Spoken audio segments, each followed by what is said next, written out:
Scottish football's league leader. This is Clyde One Super Scoreboard. Second half's about to get underway round about the country. In fact, I think we are underway in most of them. Still Dundee 0, Rangers 1. Still Motherwell 1, Ross County 1, and Hearts 2, Livingston 0. All nicely poised, Hugh. I don't suppose Livy would come back to win that, but you never say never. I would with Livy. The other two are nicely poised, but I think Tynecastle's over and done with.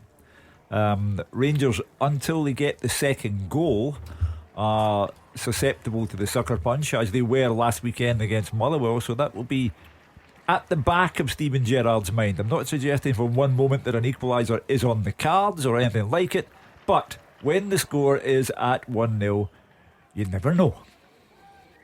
Yeah, I mean, Dundee created a couple of chances in the first half, and Griffiths didn't quite capitalise on it. They've got Jason Cummins there now.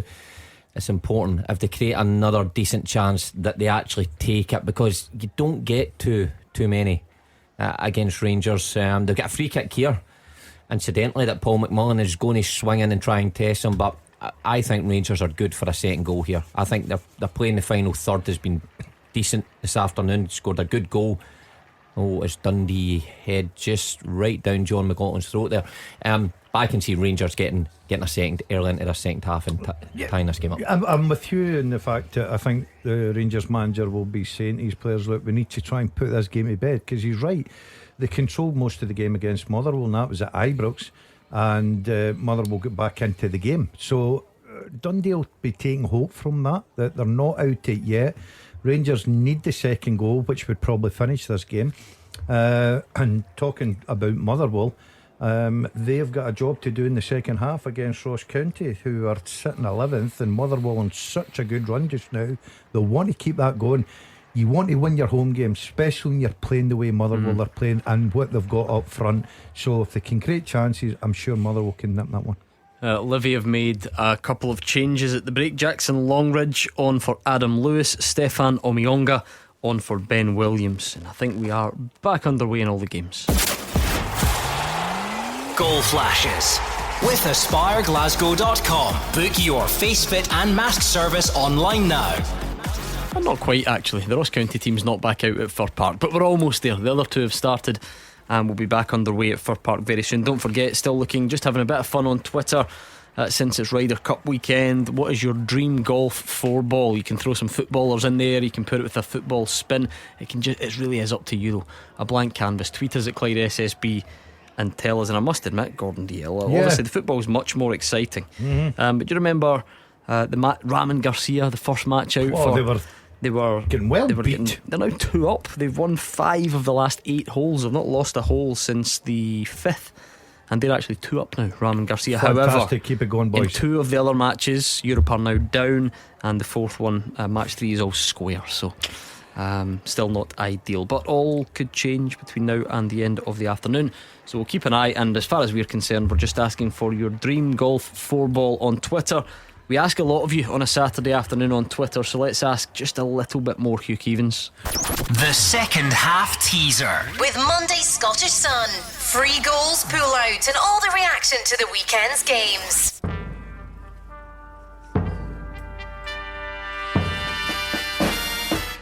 I don't know if anyone will get this, I have to say. Oh yes, they will. I have played with Fraser Forster, Dion Dublin, Rab Douglas and Rowan Vine. I've been managed by Craig Brown, Nigel Worthington and Gary Naismith. I've only ever won 1 Scottish top flight title. I've played with 2 English sides in the second tier and had spells with 6 different Scottish clubs. Who am I? Lot of information. I've played with Fraser Forster, Dion Dublin, Holmes under the hammer, Rab Douglas and Rowan Vine, and been managed by Craig Brown, Nigel Worthington and Gary Naismith. I've only ever won 1 Scottish top flight title. I played with 2 English teams in the second tier and had spells with 6 different Scottish clubs. Who am I? I mean, don't get me wrong, it's extremely difficult. Wilson and DL won't get it, but someone out there will eventually, because our listeners are second to none when it comes to this stuff. At Clyde SSB, get your guesses in, please. An absolute cracker. Holmes under the hammer was not a clue, incidentally. I mean, I know the answer, right? I've got the answer in front of me, and still I'm looking at some of these clues and thinking, when did he play with him? And when did he? Yeah. Good question. Good question. You're looking a bit puzzled there, Mark, I've got to say. I've got a feeling I should know that. Why? Do you think so? Why have you got that feeling? Well, I can't tell you. Yeah, don't give it Because then away it ruins just it yet. for the people who's actually listening. It's a good question though. Yeah, Producer it's a good Callum's question. worked hard on that Yeah, one. well done, this week. Callum. And taking a bit of time off from his marathon training, by the way. Do you know he's running the London Marathon next week? Let's get behind He's very Callum. shy about it. He's been begging me, please don't mention it. He's saying, please, I want to do it. I don't want anyone to know about it. But I thought we'd give him a bit of credit that he deserves. A fine athlete. Producer Callum off to run the London Marathon next week. It's not bad at all, is it? It's great. It's got great support from Daz as well. And Callum really Did you sponsor loves when him a you come in fiver? and support. I'm going You're up to to sponsor $7.50. I'm going to sponsor him. I'll keep my donation quiet. I don't want to. Want to brag? Discreet. I don't Yeah. want to brag. Have you sponsored? He's going to be one of those anonymous ones, isn't it, that you get on the. Yeah, I don't know how do you sponsor him? you just get into your wallet Has he and got give him money. the sponsor sheet? I'll wait till he's finished. I don't like giving people money until they've actually they've done it. achieved what they said. Remember when you were at school, the old sponsor sheet? You used to go around asking for money and then just didn't do the thing. Oh, you can. There's a Just Giving page if you want to go on there. Callum's running for the Wains. He's doing it for kids charity. Oh, thank goodness. Very- Thought it just meant his own family he was doing it for. No, a very worthwhile cause, I must admit. Really worthwhile stuff. If So you what want do to you look do? into Just go on his page. Well, you run 26 miles and then No, offer to to sponsor him. Yeah, justgiving.com. So Callum's running for the Wains. Is that what you would type in? Would you type in your name? Yeah, /Cal Bell. We'll retweet it. I think my money will be safe. Can we come up with something here though? So I think he's raised some decent funds so far. What about if we get him to $2,000? We'll see if he'll do it in a Dundee top, because I'm a massive Dundee United fan. Would you do that? There's You're no too late. You can't way back out now. He's going to do that. He's in a giving me a Dundee. thumbs up. He says if we can get him to $2,000 on the sponsor for the Wains, he says he'll do it in a Dundee top. Call yourself a United man, Callum. Well, it's for the kids No though, way. for the charity. That's got to be a bit more What's than he that. at just now? He's Is at he £665 at the moment. right? Okay, We so can get him up to $2,000. Oh, Can we I'm not? sure everybody just chip in a couple of Are quid. you going to retweet that, or can you send me that link so I I'll can? retweet Yeah. it in some. Yeah. Can you send me the link? So you can ignore it. Try. You're the type of guy that would go on and see what everybody else is donating, Been Oh, caught. and absolutely. then try to undercut that. No. I would. What's the go lowest you would go? Hugh Keevins doesn't know how to work Just Giving, Callum. He says he'll send you a cheque if that's alright, yeah. and it'll bounce, but you'll get it Certainly will nevertheless. not.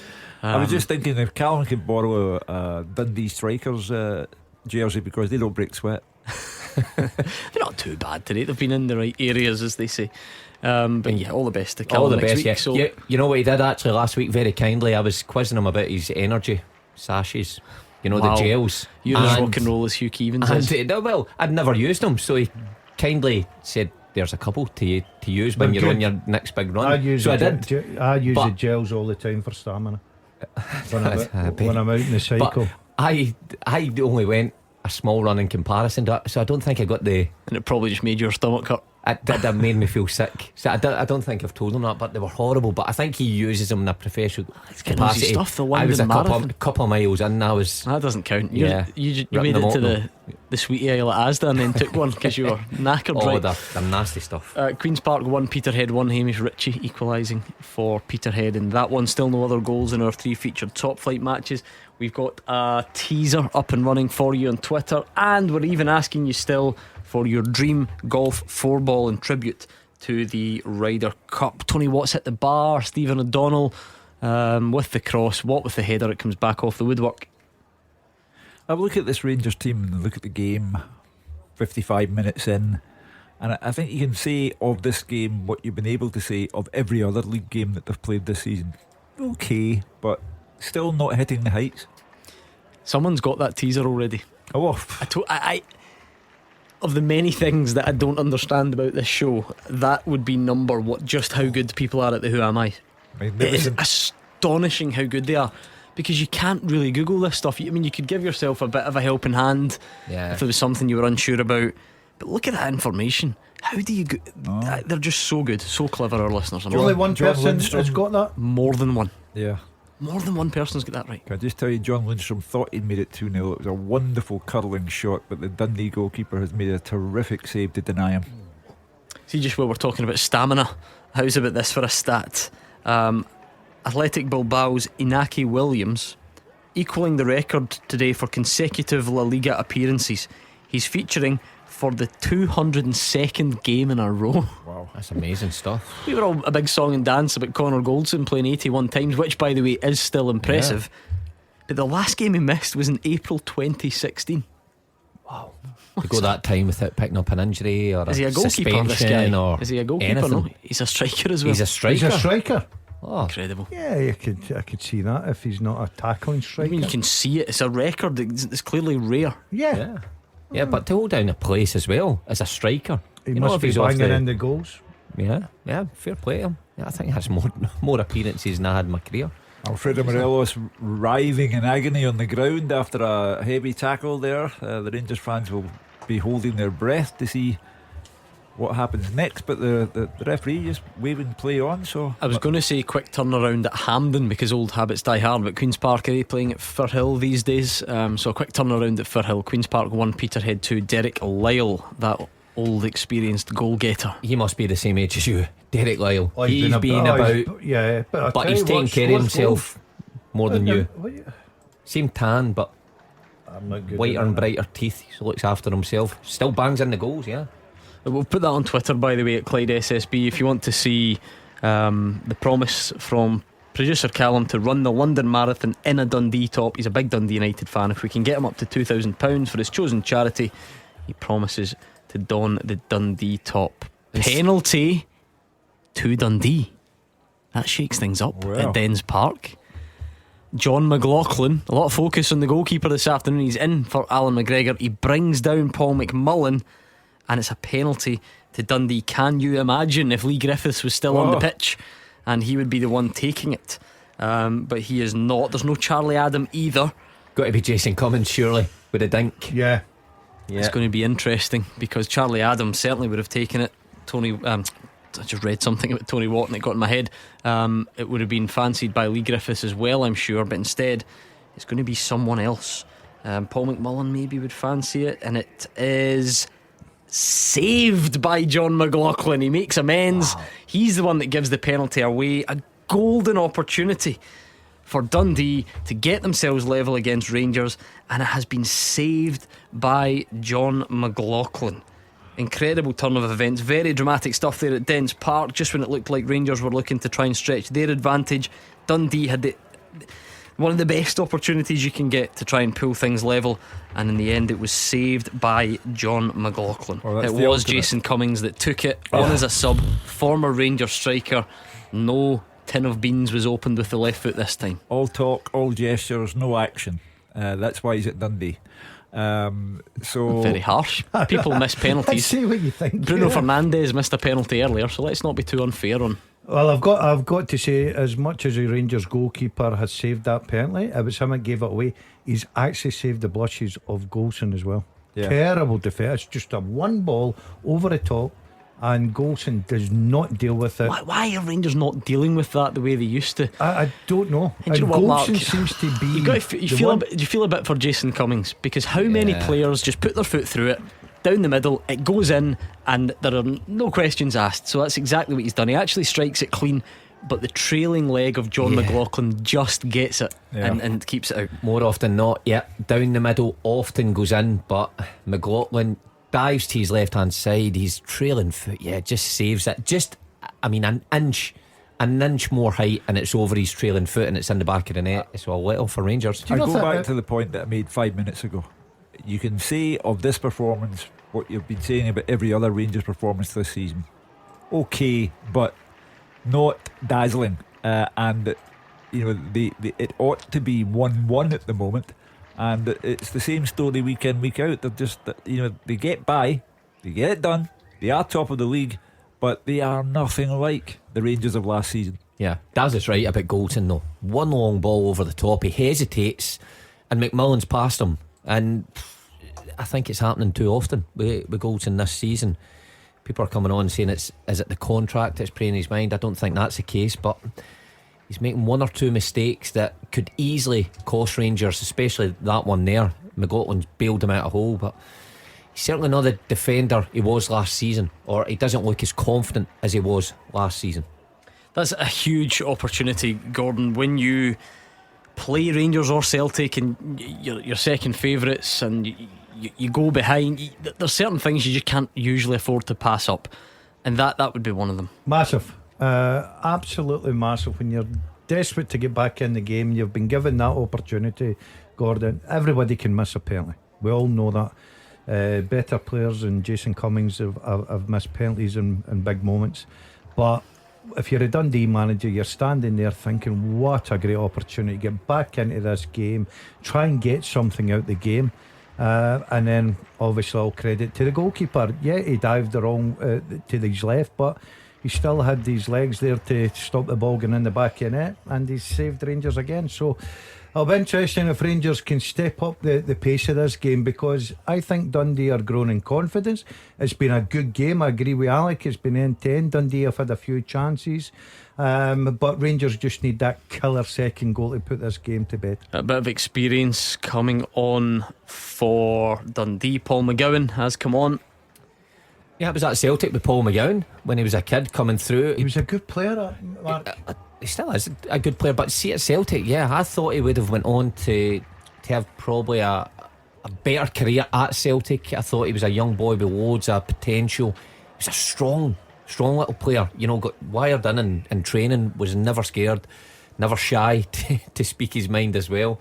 He played that night in was it Vienna? Yeah, 3-0 down at half time. He finished played that 3-3, and he scored the equaliser. That's right, yeah. So he made it 3-3. Oh, Vienna, yeah, I remember one that night in Vienna, yeah. Lovely. Livy have improved. They are putting on a bit of pressure onto Hearts, but no real chances yet. Hearts still 2 goals to the good. Motherwell and Ross County still locked in there at 1 apiece, although Motherwell have hit the bar in the second half.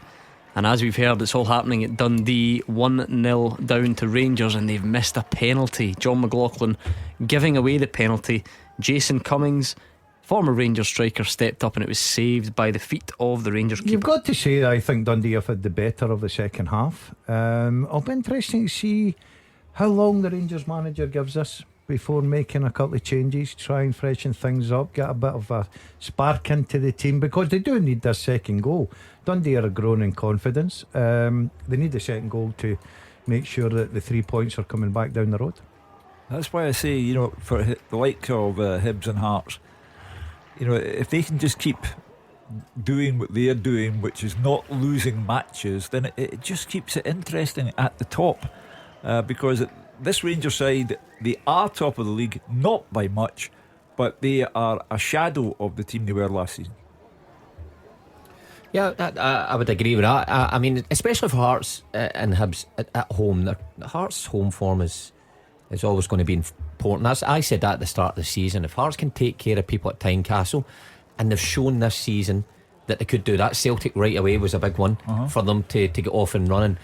And Daz touched on the crowd there, the capacity. It almost acts like that extra man. And if they can just keep ticking along, and put a wee bit of pressure on Rangers and Celtic at the top, then it'll be an interesting season.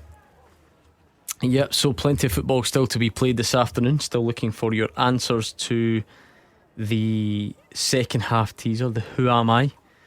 Keep them coming in. Still asking you as well for your dream golf 4-ball. It's our tribute to the Ryder Cup. Josh says myself, Coisty, Tiger Woods and Shooter McGavin.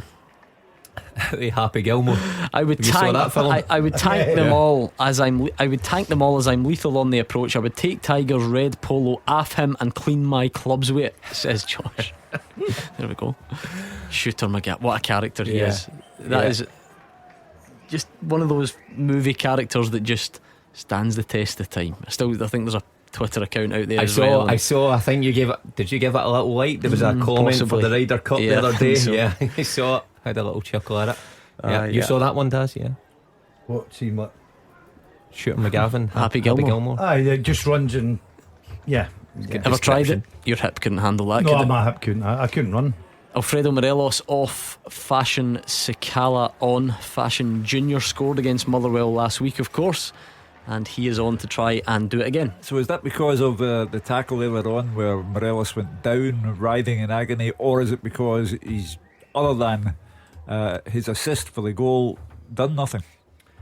Yep, gotta say he's been fairly. It's a telling contribution though. It's a, I get that, to say apart from setting up the goal he's done nothing. A brilliant pass. There's only one goal in the game and he made it. Brilliant pass, but I would agree with you, he's been fairly quiet apart from that. I think he'll be disappointed, but Steven Gerrard has to look ahead to what's coming, and big games coming thick and fast, and he's got that squad there sitting on the bench.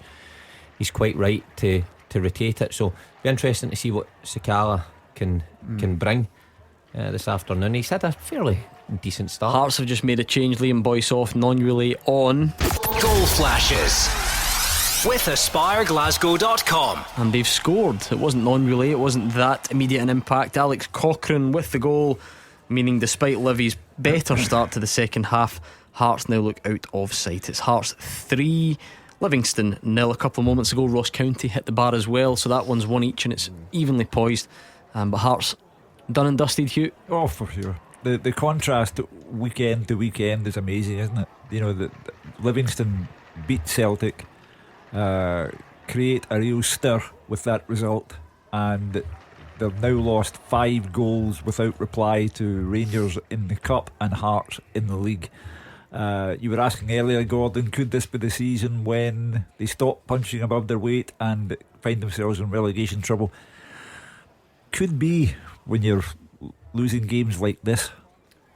I think so. I tipped them at the start of the season, I think, to be Livingston? down there. Yeah, and I don't think what they did at Celtic last week has changed my mind. I think Celtic actually played into their hands last week. Livy did a terrific job, but they have to carry out, every man has to carry out their job to a T, and they did that. But I just think their performances away from the Tony Macaroni will be their downfall. You know, it'll be difficult for them, places like Tynecastle. Motherwell making a double change. Roberts and Donnelly. Liam Donnelly coming on, Jordan Roberts on as well, for Kane Woolery and Liam Grimshaw. So a double change there for the Steelmen. Bruce Anderson's come on for Livy. Odin Bailey has gone off. So we're at that stage, let me guess. Are we on the hour mark? Nah, we're a bit after the hour mark. Teams are a bit slower this afternoon in making their changes. Reminders of your teaser, please, Hugh. Okay, I have played with Fraser Forster, Dion Dublin, Rab Douglas and Rowan Vine. I've been managed by Craig Brown, Nigel Worthington and Gary Naismith. I've only ever won one Scottish top flight title. I've played with 2 English teams in the second tier and had spells with 6 different Scottish clubs. Who am I? Craig McKenzie says, is it Scott McDonald? It is not. Alex Marr says Richard Foster. Richard Forster, no. Chris says Willow Flood. Not Willow. Troy the Gardener says Stephen Dobie. No. Dobie, Garden, get it? Oh, very good, yeah. Quite right, okay. Mark Wilson's other parody account says Noel Whelan. Not Noel. Stephen Carden says Paolo Di Canio. No. Okay, and we're getting some good answers coming in on that one, I must admit. Let's see what you two have got Daz written has down. got a good guess. If it's a good guess, someone's told him it. I've not. That's correct. No way. Who's Well, told you that? I guessed it with a thing. You've not been off that phone for half an hour. Well, have a look at my No, I'm joking. Open up your messages and WhatsApp and show them to him. No thanks. No thanks. Listen, I want to sleep tonight. I am quite happy to do that. Listen, I don't want to see. Honestly, I don't want to see what you write to people. Do you know what we need to get rid of? And I've said this before. I'm gonna out him. Shout. I'm gonna out him on the show for it. Out me. That ridiculous grubby leather phone cover that he's got. Take a look at the state of that thing. It's shocking. Honestly. I don't want. Why are you showing me your messages? Show me that one. Honestly, I know, we need to get him a new phone Let's see cover. that. It's not the And best. do you know what I've noticed? That's old man wallet written all over that. No, but You know. it's not even the concept, right? Because you're right. People of a certain vintage like the old flip leather cup. That's fine. I don't judge that. It's the condition that's in. That has seen better days. It's like you've been chewing it. And I can't get my camera. and it took me forever. I exposed this to him recently because do you know what? I've looked at his Instagram, right, and see every time he goes to the golf or whatever, and he puts a selfie Of him holding takes a a golf club. selfie and puts it on. I always look at it and think, Has he taken that with a Kodak disposable camera from 1997? Because it's blurry and it's off. He's got an iPhone. See, look at the leather phone cover. It pretty much covers up the camera lens. Covers a quarter of the camera lens. It genuinely does. And he wonders why he can't take good photos. See, if you look at the quality of his Instagram pictures, they're horrific because his phone cover covers up the lens. Look at it. Yeah, but I need that for to put that in there. Right, but just buy a new one. You can't do that. Buy a new one. Just buy a new one. Someone will send you one horrible. in. The power of this show. And do you know, I've taken on board your advice about the photographs. I get someone else to take them now and send them to me. Quite right. They're still horrific. They've got wee phone covers, I'm sure, probably in the Motherwell shop. They must have something like that. We'll get you one of them. I'm too busy spending my money on Callum. And we've got a man to the right of us that he's got a phone that you can't even get phone covers for. He's a lost cause. We don't even need to. You don't even need to worry about him anymore. He's Listen, gone. He is gone. This is a tourist attraction. I was at the Celtic game on Thursday night in the restaurant there. This phone is one of Scotland's tourist attractions. Did they use it to hold the door open or something? No, people come. Can I see the Nokia? It's going It's a while strong, Hugh. since you've been to a football game, Hugh. How did you enjoy it? I loved it. It must be 2 years since I was actually inside a football ground. So it was absolutely terrific night out. Wonderful seats, panoramic view of the pitch, and it was terrific. He's changed. He's a fat cat now, isn't he? Yeah. We've lost him. This is where I see my future. Scott Wright is coming on for Yanis Hadji. I think Juninho Bacuna might join him soon as well, but that's another change for Rangers. Well, at the risk of labouring the point, I'd be very interested to hear Steven Gerrard. If there was a proper challenge to Rangers, it would be interesting because they're getting there, but they're just not playing to the level that we had come to expect last season. Is it a bit different when you go away from home though? Now I take the point because we're now at a game where Dundee might shock them, but as long as you get the job done on the road and then maybe a bit more style comes. Listen, at 5 o'clock I expect people once again to tell me I don't know what I'm talking about, and as long as Rangers are top of the league, but had, and I know ifs and buts don't matter, but had Jason Cumming scored from the penalty spot, we 1-1, and you'd be thinking this is a poor afternoon, but for me this is huff and puff, and this is alright, getting the job done, but it's not exhilarating football. Alex Jakubiak is coming on for Dundee as well. Will we get something put in the back of producer Callum's Dundee strip when he runs the London Marathon next weekend? Wait and see. That could be something else. We could throw that out. We could say, right, get him to $2,000 on the sponsors. He wears the Dundee strip. Get him to 2,500. The listeners get to choose what goes on the back of it. I think that seems fair, as long as it's legal, he says. As long as it's legal. I'm sure it will be. Or get him to do a pair of Speedos as well. Dundee Speedos and the strip. He's nice. Has he drawn a line? Drawn the line there, how much do you love the kids, Callum? That's the thing. Andy Halliday. Struggle anyway, I think. Andy Halliday, we're set to see him during the week. He's come on. He's been out for a couple of weeks. When I say out, I mean left out for a couple of weeks. So he's on for Kingsley. So we'll see how he enjoys his afternoon. What was Andy? Was he carrying a knot? Dropped, they call it, I think. Yeah. Oh, was he? Yeah. Well, because he started the season well. I think, to be fair, then they found him out. The first time was let's try and put as many left backs as we can on to stop Martin Boyle for the derby. Right, okay. And then I don't know if I'm allowed to divulge his private details, but he missed some training the week after, because you might have known he missed the show as well that week. I don't know if anyone paid any attention. Remember, we got Fraser Wisher in on an emergency loan. Oh, that was the worst night of my life, right? Because Wednesday's bath night. Good to see you're not being dramatic about this.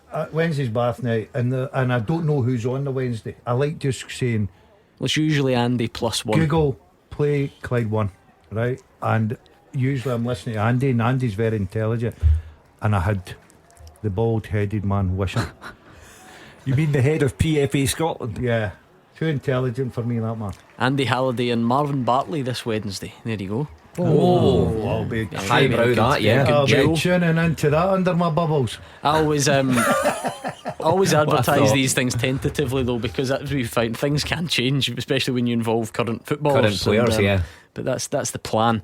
at the moment. On Twitter, we're still asking for your dream 4-ball in tribute to the Ryder Cup. Jim Connolly says Jock Stein and Sean Fallon because I used to watch them play at Bonnyton, and Sean Connery because they were great friends. There we go, that's a bit of thinking in there.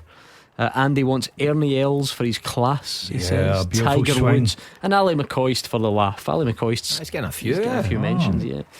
He's getting a few. Bobby Pollock says Muhammad Ali, my favourite sporting personality of all time. Ali McCoist, my favourite Scottish personality. And Alex Ferguson, to ask him why he barred me from his pub in 1972. Imagine that chat going round the course, he says. And Bobby, ask him thank why you, he Bobby. barred me from Old Trafford as well. Did Fergie Barred for Old Trafford? Yeah. Great judge of character. How do you get barred for Old Trafford? Oh, I don't know. But when he falls out with you, it's dynamic. The time before, we'd been there till midnight in his room. They put me on the special guest list. You have to go through several doors to get to the manager's special room. And there's, Mick Hucknall was there and all sorts of people. And Fergie said, right, you all have to go, the Scotia Nostra are here. And Mick Hucknall got up to go, and he said, no, I'm only kidding. So they all sat back down again, had their... Mick Hucknall. Yeah. Do you like a bit of Simply Red at Oh, that yeah, time, yeah, did you? yeah, yeah. A glass of red, he's interested Yeah, in I usually, but So we left at major farewells at around midnight outside Old Trafford. Next time I come down, he said, you bad. and you genuinely don't know why, do you? No, and you've no. never spoken since. Really? No, that's You've right, never yeah. spoken to Fergie since? No. You must have done something You incredibly He bad. genuinely doesn't know. You told me this before, and even you used to exchange Christmas cards and so on before that, didn't you? And yeah. Oh, you've There's always a clipe that will tell him something, and it invariably it's not true. He'll get second-hand misinformation. But anyway, he's still the best Scottish manager who ever lived, and that's the We important need to thing. try and get to the bottom of that. Hugh. Yeah. Anyway. I feel for you after all these years in football. Calm, phone Listen, him up. that's why I wanted Bruni in my 4-ball. I wanted to go round there and say, so Bruni, where did it all go wrong? Surely you should have picked Sir Alex Sir to Alex, say yeah. No, why, because where did it all go wrong? No, because Aye. I'd be afraid he'd brain me with a club. he's done it before, to be fair, so maybe not a huge, not that. Something else I'm about to go into. Kamar Roofs tries a shot from about 45 yards. Yeah, it worked previously, doesn't work this time. Over the bar, well over. Strange thing about this game is that I thought Rangers were good in the final third in the first half, and that's why I said just after the break I could see them going on to get the second, but they've been quite lacklustre in the final third. And then you're looking at Kamar Roof shooting from the halfway line there. Okay, it worked once. It's I don't think it'll work many other times in his career. It's a one-off, but you would look to be more constructive going forward if you were Rangers in this second 45. And Dundee, just a chance just past the post. They're certainly coming into it again. Should have equalised obviously with the penalty, but they're creating one or two chances, and Dundee. that's the whole crux of the matter. We'll get 12 minutes of regulation time to go, plus whatever the referee adds on, and Rangers still haven't got this over the line. They're still liable to suffer the sucker punch. I think a wee bit of credit goes to Dundee home side. I think they've played particularly well this afternoon, Hugh. And I do agree with you. I'm not arguing the point what you're saying about Rangers not being at their sharpest. But the one thing about this team is they're still picking up 3 points. Yeah. They're still sitting top of the league. And if they see this out, as much as Stephen Gerrard's even said himself, look, we're not hitting the heights just now.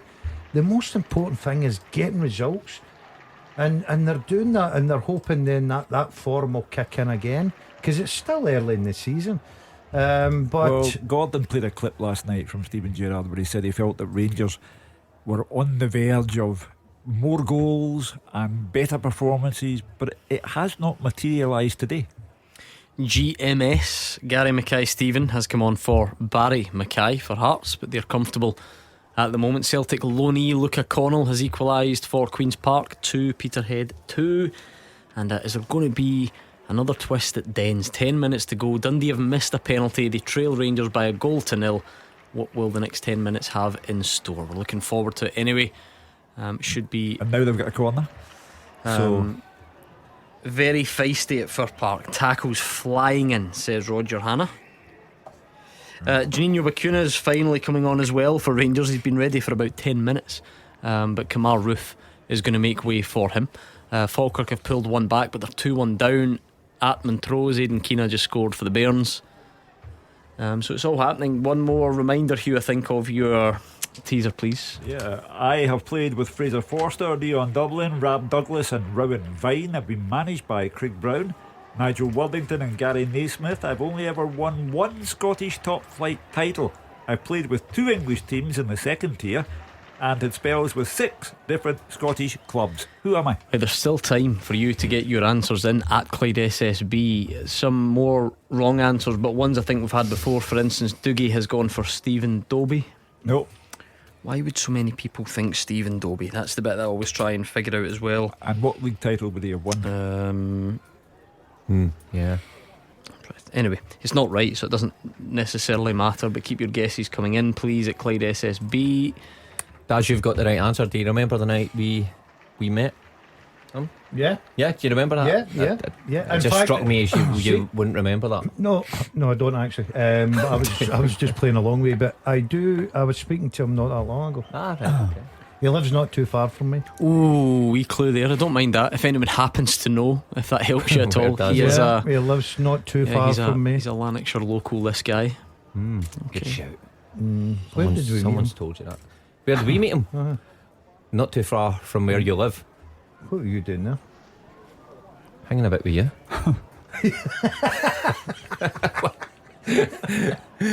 You seriously don't remember? Right, once Gordon gives the answer. Yeah. Back to It's football. not a good story, but it's just we met him. Yeah, I was going to say, I can't wait to I hear the know. end of this. Yeah. What, you two were at a Motherwell game and you met him or something? No, not quite. Alright, okay. Right, 10 minutes or so to go in the matches all around the country. Motherwell Ross County's poised 1-1. Is there going to be a late winner? Hearts are out of sight. And is there going to be any late drama at Dens? Because Dundee trail by a 0-0 against Rangers and they have missed that penalty. Joseph Bannatyne's dream 4-ball, Frank McAvenny, Gordon Dalziel and Diego Maradona. That'll be quiet. Oh, that'd be a good 4-ball. I You're know who'd keeping be the some- worst player there. You're keeping some good company there, I must admit. Oh, I don't mind that night out with Macca. Good lad. Great guy. Right, what else have we got on the go? Of course, 3 big games tomorrow. Don't forget, it all kicks off at noon. St Mirren, Aberdeen, Celtic, Dundee United, Hibs, St Johnstone. What's the latest? Just outside the box, Harry Payton taken down by Liam Donnelly. So close to a penalty, but not. Liam Donnelly does go into the book for that, though. So maybe a chance from the set piece for Ross County. Blair Spittle's a good set piece taker, of course, as we all know. We've seen that in the past over the years. So I wonder if he can make Motherwell pay. Scored a couple last week against Hearts, Blair Spittle. But the free kick is held by Liam Kelly. Paddy Boyle's equalised for Dumbarton, and game of the day might just be that one at Firhill. It's swung back and forward, and Queen's Park are now 3-2 up against Peterhead thanks to Jack Thompson. Inverness are 2-1 up. Michael Gardine scored so many goals for the other Highland side, Ross County, and he's now scored for Inverness. Still can't get used to that, seeing Michael Gardine for Inverness. But yeah, you're right, Gordon. Game of the day, Queen's Park, high flying, big spending at that level. But what a game, because Peterhead, hearing that they're playing pretty good football this season, so a good result there. But big 10 minutes or 8 or so minutes now when I look at the clock for Motherwell as well, you know, on a great run. Yeah, big finish coming up at Fir Park. I can sense it. Goal flashes with AspireGlasgow.com. Motherwell 2, Ross County 1. And it's Tony Watt. I told you his career has been revitalised since he came in the studio a few weeks ago. He's not stopped scoring since. He's not stopped contributing. He is a man in form. He broke inside the right channel and fired low past the keeper against the run of play, according to Roger Hanna. I don't think Graham Alexander will care. Motherwell 2, Ross County 1. All the sweeter if it's against the run of play. So well done, Tony Watt. It's a season, although it's early in the season, Ross County have been hit by a few late blows in games, so that's another one for Malcolm Be Mackay. interested to see the similarities. I'm just going on Roger's description. The last game I went to before lockdown, so the last game with fans before it was taken away, was Motherwell 4, Ross County 0, and the fourth goal was Tony Watt down the right channel, cut in and fired it into the bottom corner. So you've got to say he's similar. He's been terrific. Everyone you talk to about Tony Watt, he's the way he goes about his business, his training, the dressing room. He's a terrific professional. He works so hard for a team, Gordon. You've got to say that. He puts a shift in. He's not a selfish player. He's not all about, getting the headlines and scoring the goals. He'd rather put the shift in and, someone else getting a goal and getting the victory for Motherwell. And it just shows you how quickly things change just now because Hibs aren't playing. That puts Hibs, as it stands, into fourth. Shows where Motherwell are. If that's against their own play, sometimes that happens in a game, but if you're on a good run, you always have that self-belief that you can go up the other end and nick one. And again, still a big 10 minutes for them to hold out. And what a run of games that is for Motherwell when you compile their last 5 results. Incredible. Disturbing, worrying, dramatic update coming in from Dens Park from Andrew McLean. You can blame him, he's getting thrown under the bus. I won't take the stick that goes along with this one. Looks like Rangers are wasting a bit of time to hang on to the lead. Surely not. Let's get Charlie back on from last week. Yeah, they're taking it into the corner. Running the clock down here. Look, I think they'll just be happy now to get out 1-0, another 3 points, job done down the road. I think Motherwell are happy as well because Jake Carroll's come on for Kevin Van Veen, so that's not like for like. They're clearly defending what they've got. Gordon DL. Yeah, it'd be a terrific result. I don't blame the manager for putting on a defensive player, taking off a forward. The job's there, it's done. If they can just see out the closing minutes, Gordon, that's another victory. 4 victories in 1 draw, and they draw at Ibrox. They're in great run of form just now. I know a lot's made of it, right, and it becomes a bit overstated and a bit of a cliche about someone like Tony Watt, who's been about, we're talking about and been at a lot of clubs, and every time he faces the media now, it's, do you think you've found a home? Do you feel like you've settled down now at Motherwell? And you always get that. But at a quick glance, right? And I think Tony Watt's now played more games for Motherwell than any other team in his career. Amazing. I'll go back on that. He might not quite have surpassed his Charlton tally because I'm adding things up very quickly in my head. But if he hasn't, then it's going to be close and it'll be done soon. If you say He's 27. If you say to Tony Watt, how would you sum up your career? He'll say lively, eventful, loved it. One of the quiz questions last night, the full-time teaser last night, if you recall, you were asking Scots who had played against former Champions League winners, and I said to you Liam Henderson, and you confirmed it was at Empoli. Yes. Now there's Liam Henderson. He won a league title with Celtic. He won the Scottish Cup with Hibs. He's gone to Italy, played in Serie A, learned the language, assimilated himself into the culture. That's a good career. Yeah, I think that is now accurate. So by one, but either today or last week, Tony Watt made Motherwell the team that he's played more for than any other team in his career. Got, Gordon? 57 for Motherwell. How old did you say, Tony? 27. So he's been at CSK, Sofia, St Johnstone, Hearts, Blackburn, Cardiff, Charlton, Liège, Lierse and Celtic before now. And he's had to work hard even at Motherwell because it was never an automatic start, and he was in and out the side, and we stood here numerous weeks saying he should start, but there must have been something that wasn't quite clicking. But he's made it work, and he's our main man now. Paul is on Twitter about his dream 4-ball. He wants Ronnie Corbett, Alice Cooper, oh dear, and Colin Montgomery. Put Monty off his game and watch the anger, he says. Colin Montgomery. I interviewed him once at Loch Lomond. Colin Montgomery or Alice Cooper or Ronnie Corbett. Ronnie Corbett. Colin Montgomery, nippy sweetie. Yeah, he's got a reputation for being like that. Was he not shouting at someone last month or so on the seniors tour?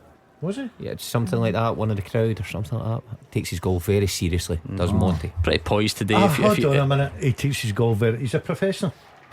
Well, then takes it very serious. If you're interested, Europe leading 2 of the matches, but only 1 up in them both. USA leading 2, 1 up and 2 up in them. So as it stands, it would be as you were. It would be trailing by 4 points overall, but you still think a lot could change. Let's get another update from Andrew McLean. What's he telling us here? Rangers are keeping the ball in the corner, and Joe Aribo is booked for taking the ball away with him when Dundee got a free kick. 4 minutes added on. Shall I tell you the answer to the quiz question? And I'm glad that you're here to keep me right. Let's do it. The second half teaser with Monday's Scottish Sun. Free goals, pull out, and all the reaction to the weekend's games.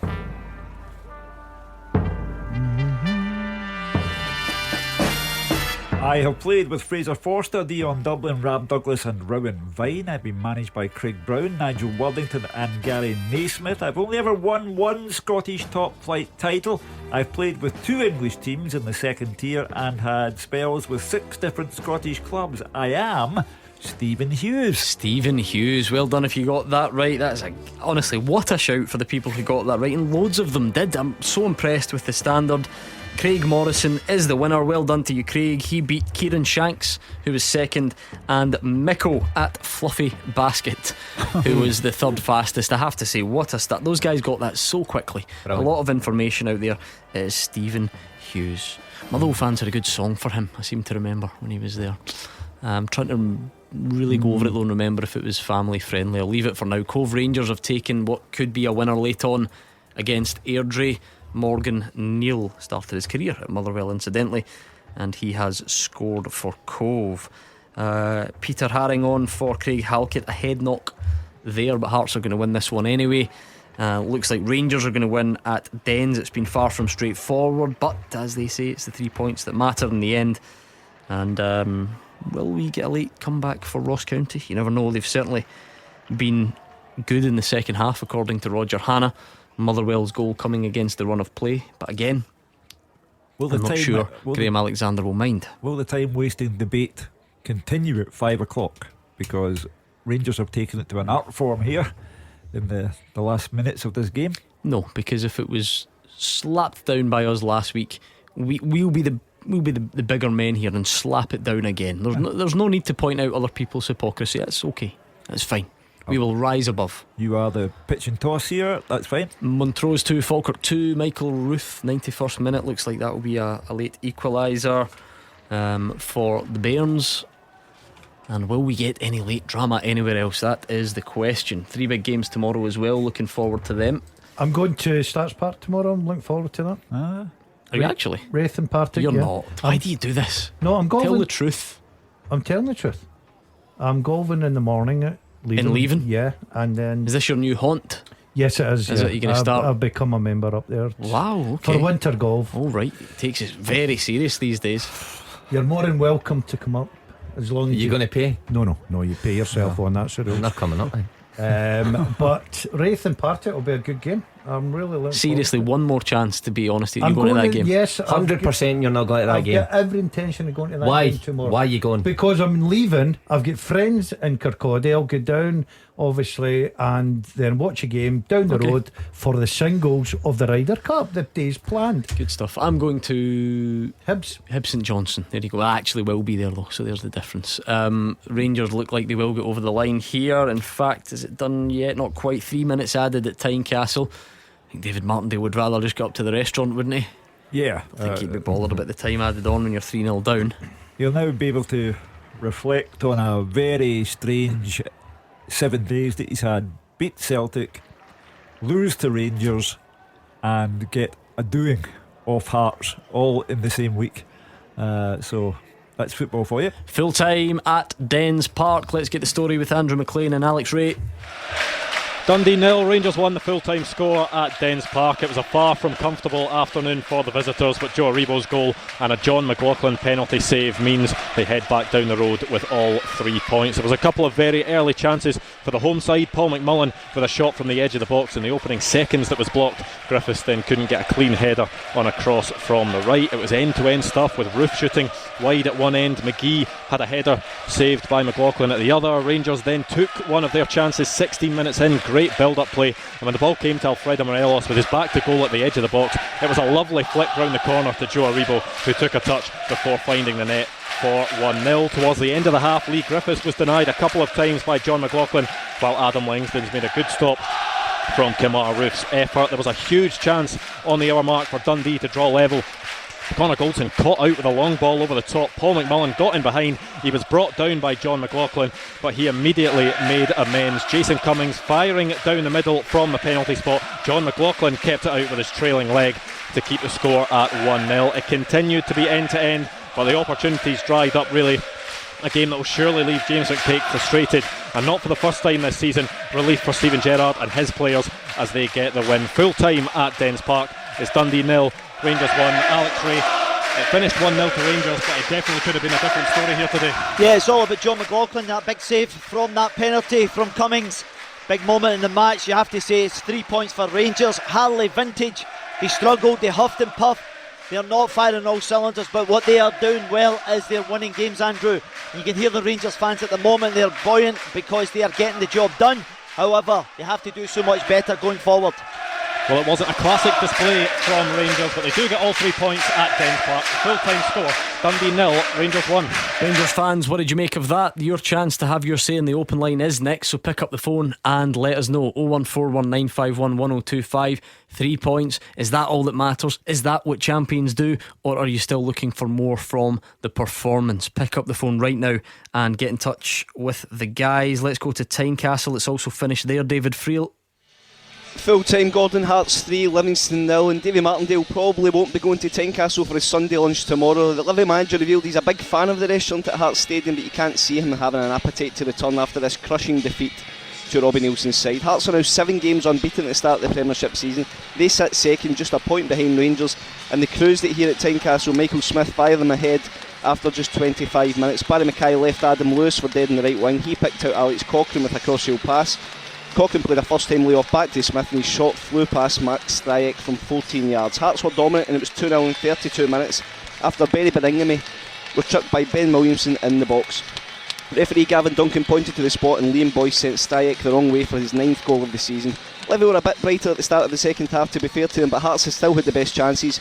Stryjek made good saves from Stephen Kingsley and Mackay before Alec Cochrane made it 3-0 in 64 minutes. Mackay was the provider with a turn and low cross that picked out Cochrane at the back post for his first ever Hearts goal.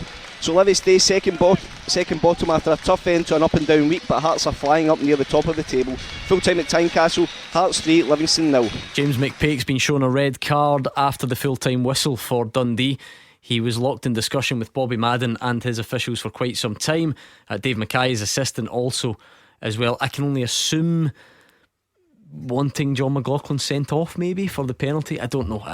That would be the only high point where controversy was concerned, because the rest of the match was easily understood in terms of discipline and what a referee might not do. But when McLaughlin was guilty of conceding the penalty, I think people thought that the red card might have come with it, and James McPake approached the referee and his 2 assistants, and he went away after speaking to them, but he turned and said something else. I think that was enough for the referee to show the red card. Well, I'm sure we can get stuck into that and various other things on the open line, which is almost upon us. So pick up the phone and let us know what you made of today's football. I don't think we're done quite yet at Fir Park, so we'll just hang on for a couple of moments and then we can speak to Roger Hanna. Will we get any late drama? Because it could be that Ross County find time for an equaliser. I'm sure Motherwell won't be pressing too much at the other end. They will be more than happy to hang on to what they've got. That was reflected in a fairly defensive substitution that they made, taking off Kevin Van Veen and bringing on Jake Carroll. So that tells you Motherwell probably happy with their lot, and if there is any football still to be played, I'm sure it will be all about Ross County trying to find that equaliser. Still not done there. Yes, it is. Roger Hanna, give us the story.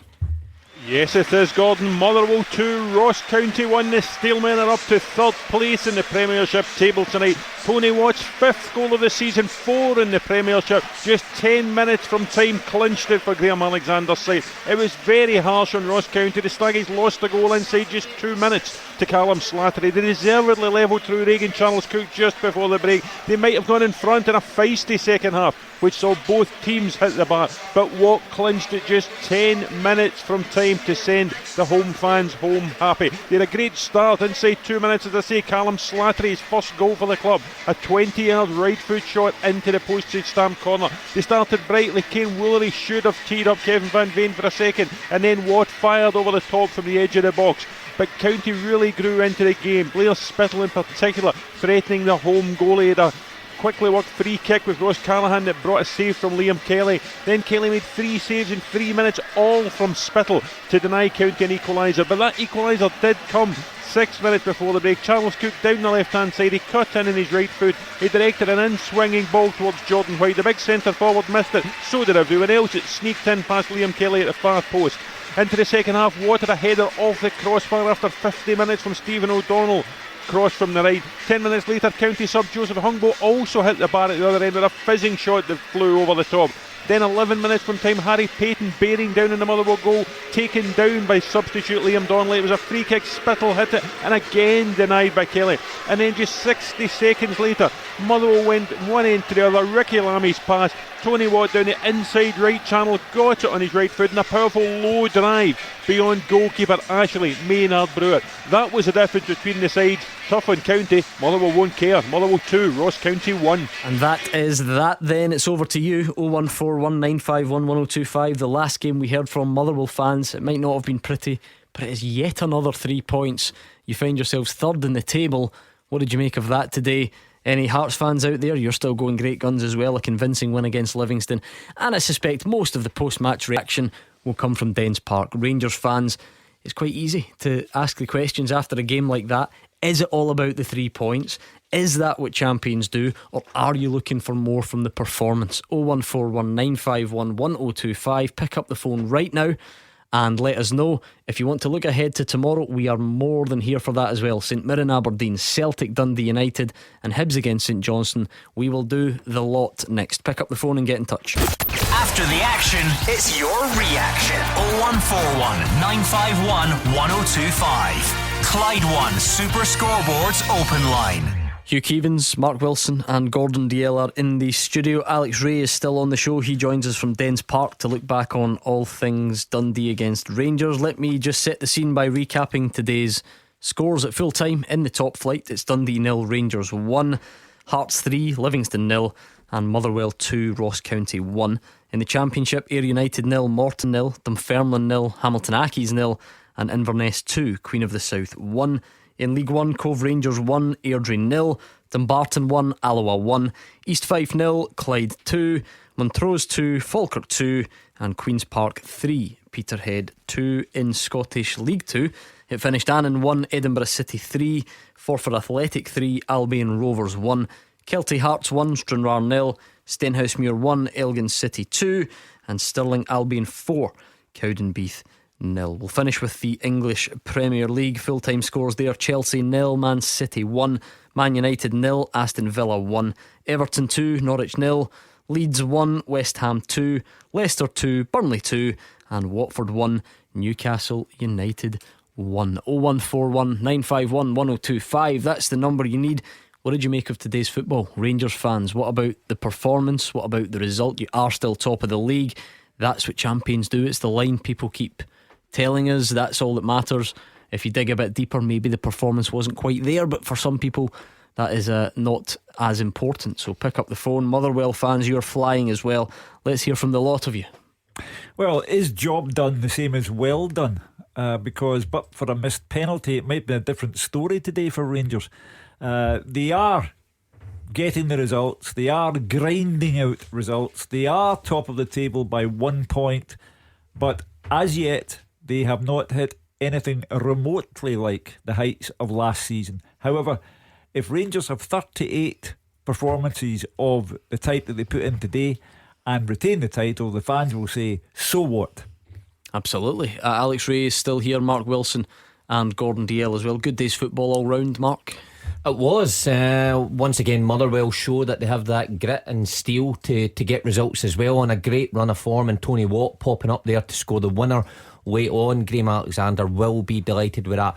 And Tynecastle, you know, Hearts, as much as I expected this afternoon, pretty simple for them. But Rangers, yes, there is improvement to come. They can be better, but I think Stephen Gerrard will be happy with a clean sheet. I know they missed a penalty, but that's what McLaughlin's in goals for, to save them. And it's job done. 3 points, top of the league. I think he'll be pleased with his day's work. Yeah, I do agree. It was a bit of a struggle at Dens, but it's all about getting the 3 points and keeping that lead at the top of the table, and they achieved that. Great day for Motherwell, and the Hearts are just getting stronger and stronger. Comfortable win at Tynecastle, and that leaps them above Hibs as well. Hibs go down to 4th with a game tomorrow at home against St Johnstone. So it's been a good day of football, Gordon. Plenty of talking points. Dundee manager getting sent off at the end of the game. I wonder if that was because of, you know, the penalty kick. He feels that the goalkeeper should be sent off, but the referee called that right. So it'll be interesting to hear from him. But as I say, Motherwell, I think you've got to highlight them. Really, 13 points out of 15 the last 15? Terrific from the Steelmen. 01419511025. Let's bring in Chris, who's a Rangers fan in Dumbarton. What have you got for us, Chris? Good afternoon, guys. Is all right? Good, thank you. First time I called this season, I've been kind of weighing up how Rangers have been performing this year. But what got me to call today is specifically to talk about we should be getting a time wasting rule book kind of put in here, because I think that's what a big focus in Scottish football at the moment is getting the time wasting kind of cleared up. No, I'm just joking. You almost had me. I was dived in there, Chris. No, listen, it's part of the game. It's frustrating last week when I was screaming from my seat, and today it's like it worked for us, so it's part of the game. Do you know what I mean? No, today, listen, you were talking earlier on, and you were saying it's not been an easy day for Rangers, and I think it was. It's as easy as it was on Wednesday night. You know, we're not firing in all cylinders. We're not battering teams. We're not taking 3 or 4 off them. But other than the penalty, the game was very, very comfortable for Rangers. I thought we had decent possession, and you know, we got the goal early doors. We were able to play the game the way we wanted to play the game. You'd have wanted it a bit more comfortable in terms of the scoreline. But for me, Mark and Hugh both touched on it earlier on, and the 2 points I was going to make. You know, we're not playing well, but we're winning, which is the most important thing. Can't really compare. Surely, Crystal, by the very fact that there was the penalty, means it was much more uncomfortable than Wednesday night. I don't think Livy had a single shot, whereas today it's taken a big penalty save to deny Dundee getting a point, arguably. Well, yeah, I get that. That's a clear-cut chance. But for me, right, Rangers still have the best 2 goalkeepers in the league, right? So that, as Hugh said, that's what John McLaughlin's. As Mark said, that's what John McLaughlin's there for, to save a penalty. And yes, that was a clear-cut chance. But for me, that was the second half. Everything else was half chances. And for me, I genuinely thought I wasn't panicking at any point in time today. And even though we game managed towards the end of the match, that was just within our gift to do so. I genuinely thought it was as comfortable today as it was Wednesday night. Okay, let's bring in Alex Ray, because he was there, he's at the stadium. Was it as comfortable today as it was on Wednesday, Alex? No, not at all, Gordon. I'm literally about 3 or 4 feet away from where the Rangers fans were stood. There was a lot of anxiety amongst them. There was nerves due to the fact that it was only 1-0. The penalties is a really big moment within this game. It was a fantastic save, and as I said earlier on, Gordon, I just don't feel as if the performance levels are quite there at the moment. There is something in that you continually win games, because that's exactly what you need to do to grind out results, and this was exactly what this was today. This was a grind. You said, posed a question to fans who are listening to this, will they be looking more for the performance to the fans? I'm sure Steven Gerrard will be looking for more, because they are not creating enough opportunities. They're not dictating the game for the long periods of time that they did last year.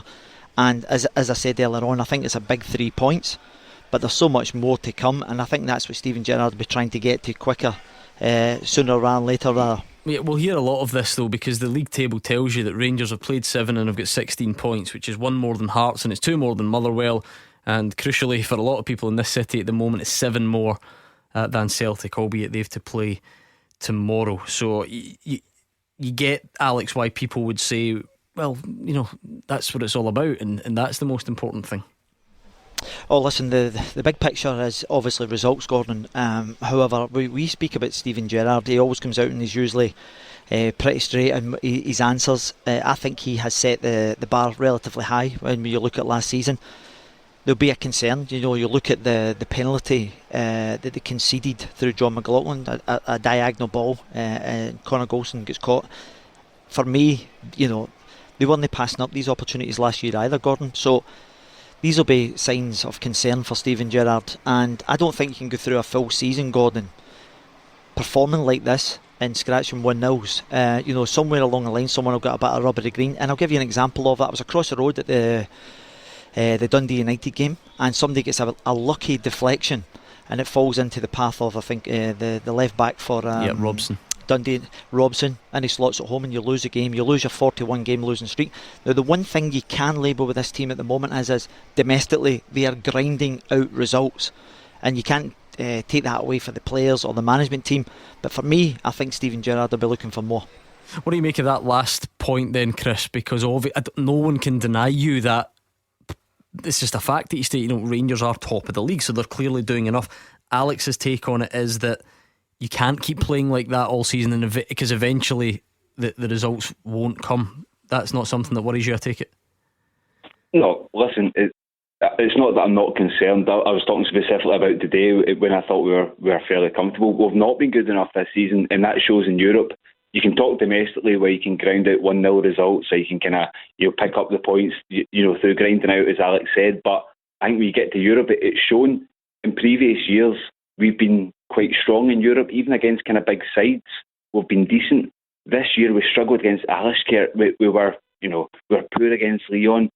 I don't see where the performance is coming, but for me, the overriding thing is that we're playing it's so disjointed that I don't think it can get any more disjointed, and it can only get better from there. And the fact that we're still winning when we're playing this poorly, then it can only be a positive, in my opinion. Thank you, Chris. It was nice to speak to you. That was Chris in Dumbarton. 01419511025 and the phones. We are on Twitter as well at Clyde SSB. PR says sometimes games when you hold on away from home does more for the unity of the team than a 4-0 win. So PR's putting a nice positive spin on that win for Rangers today. Keep your calls coming in on the usual number or on Twitter at Clyde SSB. We are looking forward to tomorrow's matches as well. Gordon DL, we hear this, and even, do you know what, it even goes back to, would it be the start of last season? Remember, Celtic were grinding out wins, and people said, we're getting the job done and that's enough, and eventually it did obviously catch up on them. That has no bearing on Rangers. I don't know if that will happen, but that's why when you're a big team and you've got the perceived advantage that Rangers and Celtic have, you're just looking for that cushion a bit more. Yeah, they got off to the perfect start today, you've got to say, and it was a case of the next goal probably would have been a comfortable afternoon for them, but they just didn't get that. Look, they're winning games, it's early into the season, we're saying it week in, week out now that they'll kick on, they'll start producing that form from last season. I look at players, for instance, Goldson, my player of the year last year. I thought he was absolutely brilliant. Do you know what?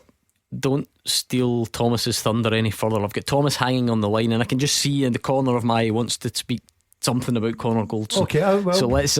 By the way, he might be on to praise Connor Goldson to the hilt. I'm not entirely sure. Thomas, take it away. No, not exactly to praise him. It's more, I think there's a malaise through the Rangers team, and I can't put my finger on what the cause is. I'm wondering if it's contract negotiations, of which we've had quite a few, and Connor hasn't signed his contract yet, and I'm wondering contracts that other players are getting as an element of jealousy, an element of using it as a bargaining tool. Connor Goldson is not a shadow of the player he was last season, and I'm listening to your commentary today. It's the first game I've not seen either on TV or been at for a long time, but it would appear that again we've been caught by a long ball over the top, and that's happening time and time again. And it's all right saying we're grinding out results, but if John McLaughlin doesn't put his leg up, then it's one each, and that's another 2 points dropped. And I'm not interested in what's happening across the city or anything. I'm only interested in my own team, and I'm just concerned about the continual poor performances. We're not scoring, we're not defending. Yeah, a clean sheet today, but very, very close to not being a clean sheet again. And creating goals, creating chances. Sounds like that was a great one that Alfie created for Aribo. But again, when we get to that final third, there's not the final clinical pass. And I just think there's a general malaise. And I'm wondering, is it anything to do with the contract negotiations that's been ongoing this close season? I just can't put my finger on what the cause is. Let's again put that to Alex. I mean, the counter to some of those, that's what John McLaughlin's there for, and it was a good save, and he did save it, and the goal didn't go in. It wasn't a goal, so therefore that's why the keeper's employed. But what about Connor Goldson, Alex? Is that valid from Thomas to question his performances? Well, in the main, I thought he'd done okay. They tried to play it a couple of times in the first half, and it was a bit sloppy. It allowed Dundee to get momentum going, but The one that the caller's talking about there was the big diagonal over the top of him. He got exposed, he got caught on the wrong side, and McMillan, who for me was excellent on the day, I thought he worked ever so hard. He manages to buy that penalty, and it was the correct decision by Bobby Madden. But then you have that penalty save. Whether this is affecting his performances or not is difficult to say, Gordon. I can only talk from my own experiences when I was kind of coming towards the end of my contract. It only happened once in my whole career, and it most certainly affected me on and off the park. Whether it's having a bearing on Connor Goldson, it's hard to say, Gordon. But what I will say, collectively, the back line are passing up more opportunities than they were last year. And if you look at the top end of the pitch, Hadji, Morelos and Roof were all substituted today. Again, below par from all three. Is that and this is why, you know, when you're looking for someone to go and have a run. The other night, everyone was full of praise for Yanis Hadji. He came on and he changed the game, and Stephen Gerrard spoke about him and Gary McAllister spoke about him, and callers and tweeters to this show felt like his absence is maybe what had been missing, and he can be the spark to come back in an attacking third. And then, you know, the next game comes around, it doesn't quite take off. Yeah, absolutely, Gordon. I think that's what you're looking for. You're looking for players to go on a run. You're looking for strikers to get goals on a regular basis. Again, I thought Alfredo Morelos was poor. I think his general contribution in terms of, we can all have bad games, Gordon, but in terms of his work rate, it took him to late in the game where he gets smashed, and then you actually see him charging about the pitch trying to kind of get retribution. So I'm not seeing the spark. And when I look at Rangers of last year to this year, they smothered teams. They get right in your face. It was a high press. The midfield were back up, and then obviously the back line was up as well, and they just overwhelmed teams. I'm not seeing that level of intensity for long periods in the game. They have spells, Gordon, where they're dominating and you think, right, okay, they're carving the opposition home, but it's not for long enough, and I think that'll be a source of frustration for Stephen Gerrard. You? The whole subject of Connor Goldson's contract has become as big a story as queues at petrol stations. I don't think it's got anything to do with Rangers' general form. Players are always private limited companies. If they're okay, they're okay. I don't think that Ibrox has come to a shuddering halt because everyone's talking about Connor Goldson's contract. They're just not playing well. Yanis Hadji came on, made a big difference midweek against Livingston. Yanis Hadji was fairly anonymous today. Alfredo Morelos has had a fairly anonymous season so far. And Connor Goldson, never mind the contract, he's having a poor season so far.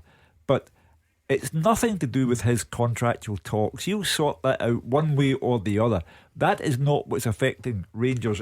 Thomas used the word, there is a malaise there right now. Nobody's playing particularly well. Do you know where the difference is? To go back to, sorry, Gordon, just to bring Thomas back in though. Thomas, a lot of your fellow Rangers fans will be pointing this out on Twitter or shouting at the radio. Some malaise if you're still top of the league. Is that not all that matters? Yeah, come the end of the day, you want to win the league title, but you also want to be entertained, and you don't want to be sitting on the edge of the seat fearing the next breakaway, or, as some of the boys were saying, the next ricochet off a player. We've scored an own goal with Tavernier already this season. That's how easy a game can be drawn or lost. We are 7 points clear, but this is September. If we keep playing like this, will we still be in this position come March? Yeah, and I guess only time can answer that one. Thank you to Thomas. I love/hate when we get tweets like this, because they're obviously nonsense, right? But Watty is on, and he says the pundits seem to be devastated that Rangers played poor but still won. Let's play a wee game, right? Here's an experiment. Out of the four pundits, by my way of thinking, the most critical of Rangers' performance today has been Alex Ray. Alex, let's test this theory out. Are you devastated that Rangers won today? No. I didn't think so. That just about covers it. Thank you. We are on the phones 01419511025 and Twitter at Clyde SSB. We're going to hear from James McPake very soon, I hope, because he's got some particularly interesting things to say. As you may have witnessed after the game, he was sent off. He was speaking to Bobby Madden. In fact, we'll do that next. We'll hear from him. You want to stay tuned for that. The games are over. The talking begins. 0141 951 1025. Clyde One Super Scoreboards Open Line. Hugh Keevans, Mark Wilson, Gordon DL in the studio. Alex Ray still at Dens Park, having watched Dundee lose 1-0 to Rangers. Elsewhere, Hearts beat Livingston by 3-0. It would be nice to hear from you Motherwell fans as well. Up to third, yet another win, 2-1 against Ross County at home, maybe against the run of play at times, but if we're talking about the 3 points being all that matters, then I'm sure you would agree with that as well. What did you make of it today? We're going to hear from the managers very soon as well. Let's hear from James McPake, sent off at full time, clearly not very happy. He's been speaking about the game, the penalty, his discussions with Bobby Madden. Again, I'm like a broken record. I think we should come out of the game with something, and I'm extremely proud of my players in the way they handled that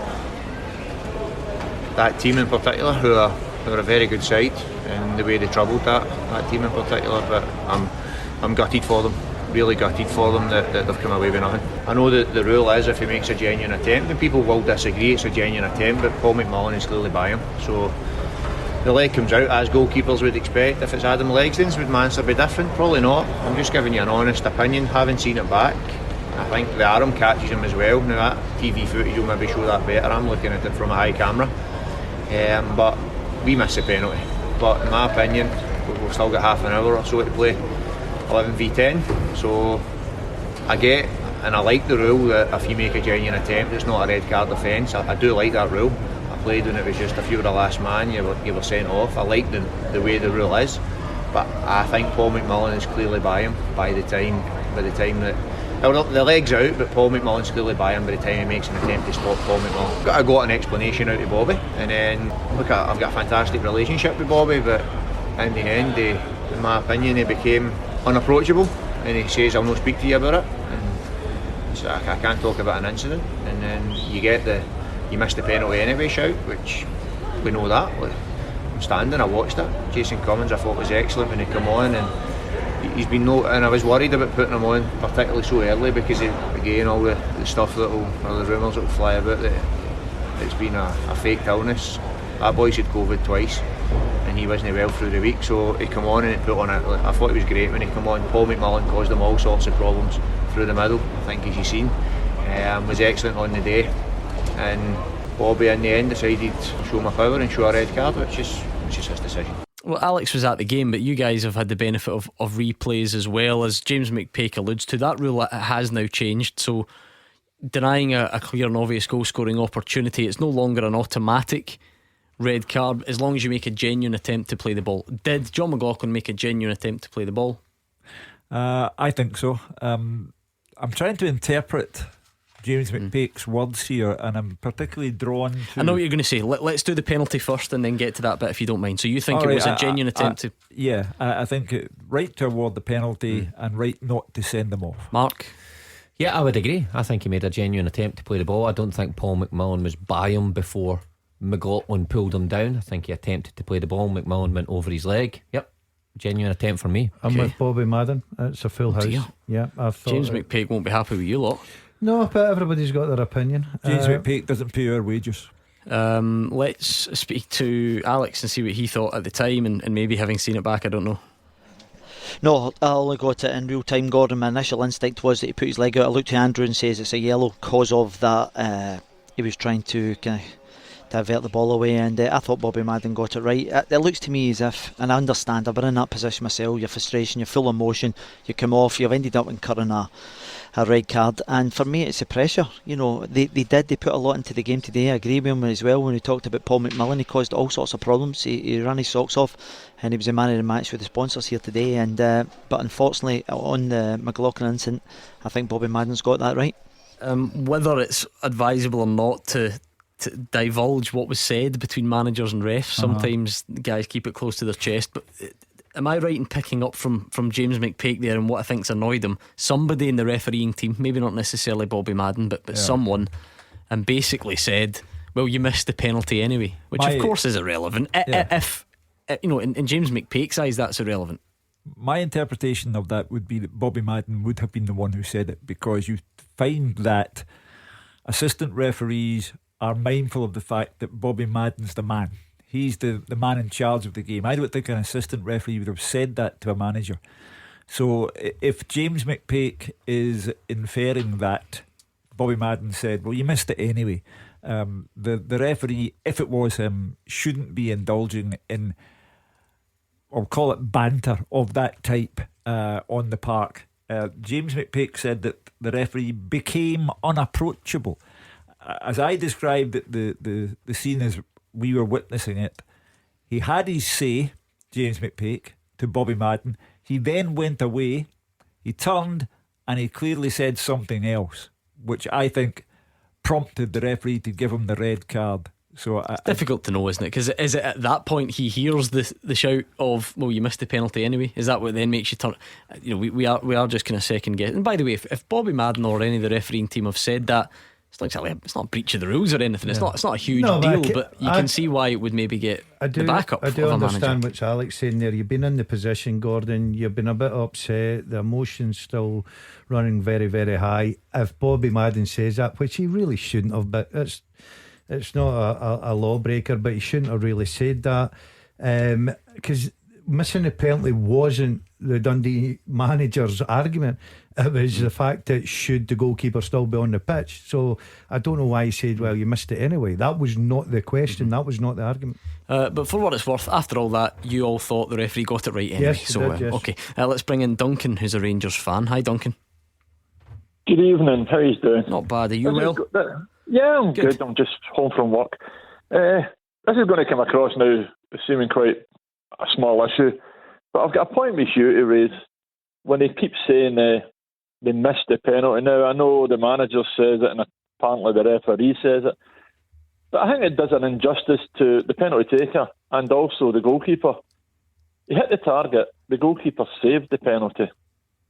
It wasn't a missed penalty. Now, I know it's a pity bit, but it's quite a negative thing. And Mark changed it. He says missed, and then he says McLaughlin did his job. It's what he's there for. And Alex Ray also gave the goalkeeper credit.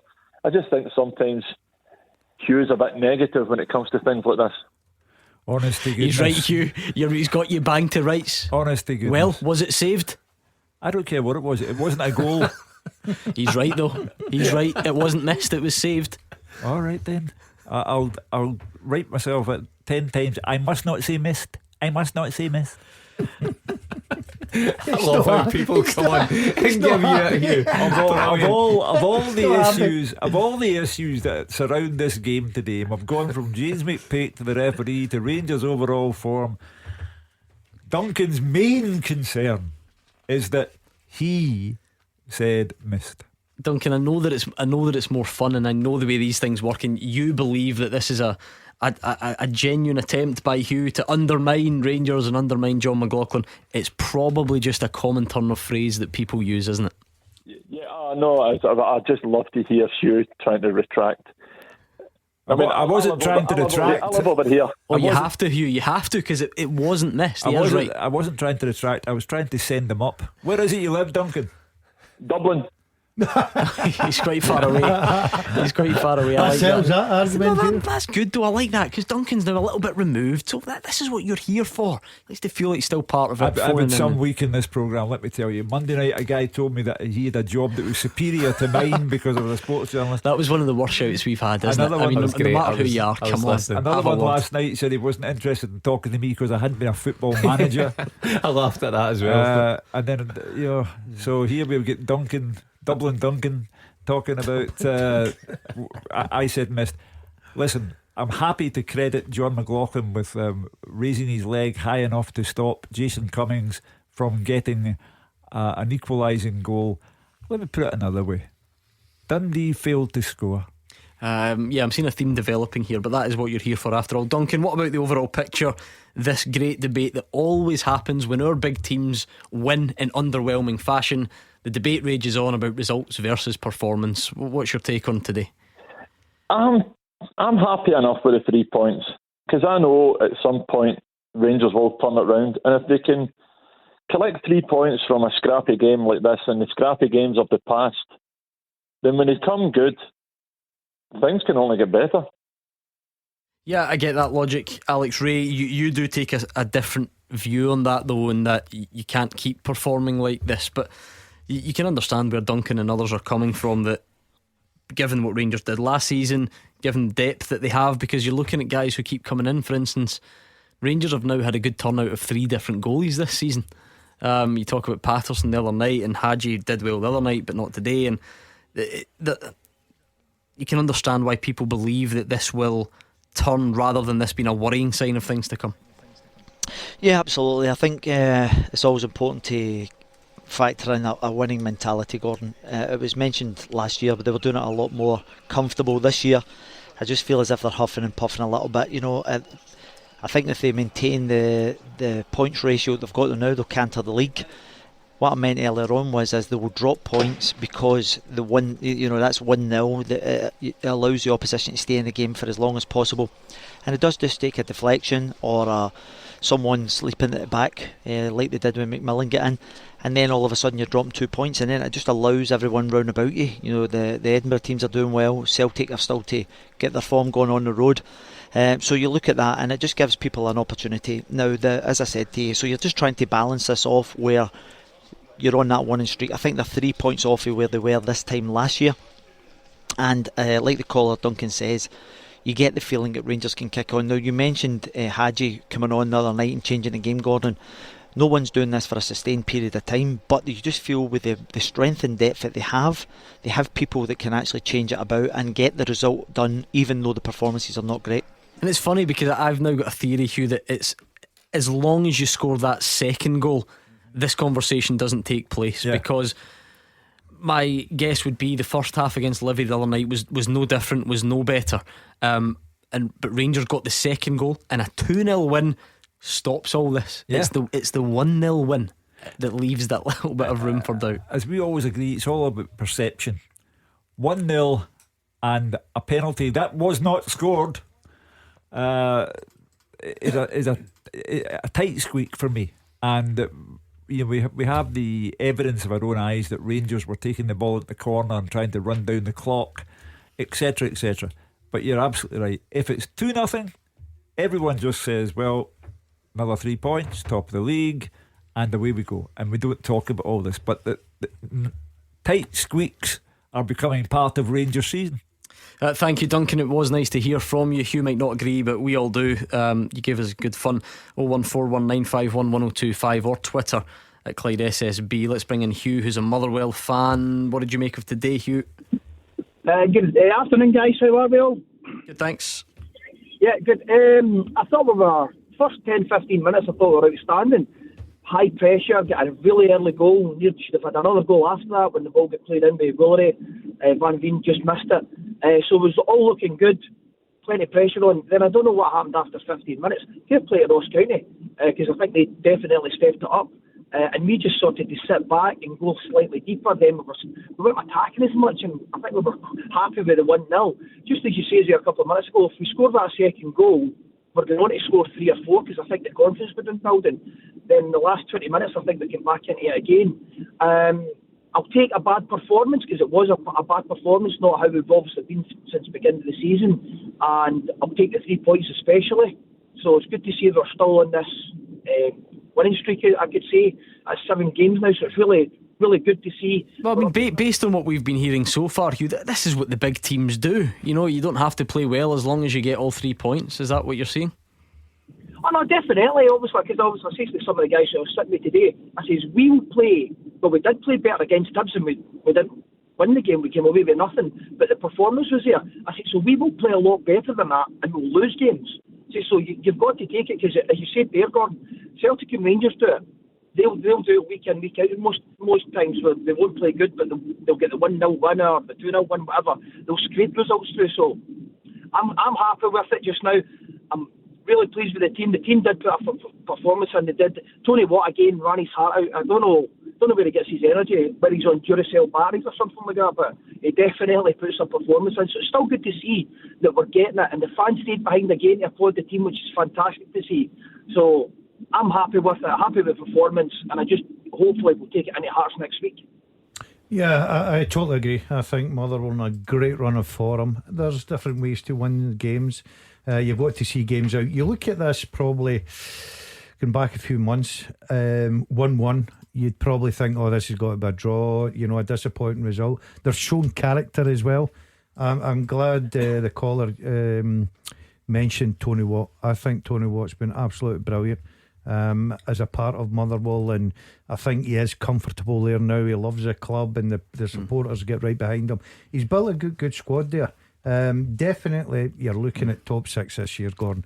I know that it's the early days, but they've got a good squad there. Do you remember Alan Burroughs being in here and saying to us that survival is his first thought? The chief executive at Motherwell, survival is your first thought. Well, they've got 14 points tonight, Motherwell. That gives them 11 points more than Dundee, 11 more than Ross County, 10 more than St Mirren, and 10 more than Livingston. After 7 games, that makes Alan Burroughs and everyone associated with Motherwell very happy. Yeah, 5th of the season for Tony Watt, 4th in the league. Here's what Graham Alexander made of it. First and foremost, it was a winning performance. I think that's the first marker we have to understand is winning games and getting good results, which it certainly was. I thought we started brilliantly, scored a great goal, played with real intensity. Thought Ross County grew into the game in the first half and deservedly got an equaliser from their play, and we had to sort of grind it out in the second half. I don't think it was a champagne performance from us, but we showed enough quality at both ends of the pitch to not concede and score the deciding goal, and that's I think the story of the game. I think we had a real good honest chat probably 6 weeks ago, I think it was, when he wasn't in the team, and but he was determined to get back in the team. As I always do, I'm always honest with a player and give them the reason why they're not in the team so they can work on it and get back in the team, and he's done that, and he's hitting the target a lot more in training, scoring goals. He's got a real intent to score goals in training, and it's coming through in his games. But the credit's down to Tony. He's the one that's getting his shots off, hitting the target more, and it was a great run and a superb finish from a tight angle. Referee just a wee bit pernickety today for you? I don't know. It's I didn't think it was a free kick that was given at the time. I was a little bit frustrated with other things that were going on. Maybe my frustration boiled over. So that was it. I probably deserved the yellow card for the show of dissent. It was. I think I would say maybe both managers were frustrated with a few things there. Let's bring in Stephen, who's also a Motherwell fan. Happy with the afternoon's outcome, Stephen? Delighted, and I think we were all delighted after the game against Rangers last weekend. But I said to my mates and my family around about me that I'll know where Motherwell are after we play Ross County, because I've seen Motherwell sides go to Ibrox and Parkhead before and get results, but then we'll play what would look like on paper an easier team, and they'd go and beat us. And to be honest with you, Ross County were the better team today. And we still managed to win, and that's what's pleased me more than anything, because we're winning when we're not playing well, and we're going into a game against Hearts next week that is a mouthwatering tie. Graham Alexander, when he came in, he took over Stephen Robinson's squad. He had the 3rd best record in the league, so it's no surprise to me that when he gets his own players in and he's got his own squad, that he's replicating that this season, and I think we can achieve something very special. Is this Callum Slattery goal worth seeing, Stephen? It's an absolute peach, absolute belter. You would have thought David Turnbull was still playing in the middle of the park, put it that way. That's how good a strike it is. He's rifled it first time into the top bin, and I kind of thought, as the caller before me said, we took the foot off the gas a wee bit after that, but as I say, we didn't play well and we ground out the result. And I tell you what, Tony Watt, get him in the Scotland squad, because he's full of energy, full of endeavour, and as he showed today, he's got a goal in him as well. This is what victories do to you. Callum Slattery's the new David Turnbull. Tony Watt's going to the World Cup with Scotland. It's all there. Graham Alexander's the new Pep Guardiola. I don't think we take it that far. I think it's some new gear to become the new Pep, I think. But you can see why the delight's coming from Stephen and Hugh. Yeah. Nothing like a positive run of results for supporters and players and the manager. And they've done exceptionally well. Everyone knows there was concern at the very outset. Cup defeat at Dundee, bad feeling, but since then they have perked up and then some. And I repeat, they've got points, far more points than Livingston and Ross County and St Mirren. And first and foremost, keep the house in order. The house is in order. They can only go on from here. Would you like to hear Steven Gerrard and what he had to say on today's game? Did he say he missed a penalty? We'll do it next. After they play, You have your say.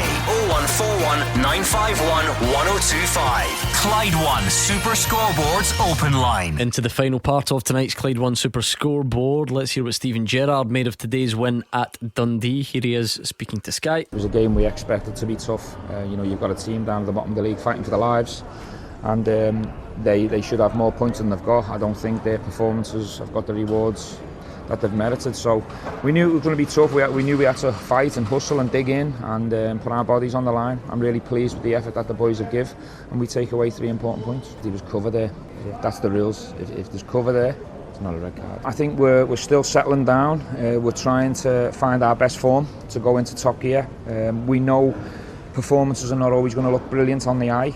If you want to be there at the end of the season, sometimes you've got to go to places and dig in and grind and really find a different way to win. So I'm really pleased with the effort, certainly out of possession today.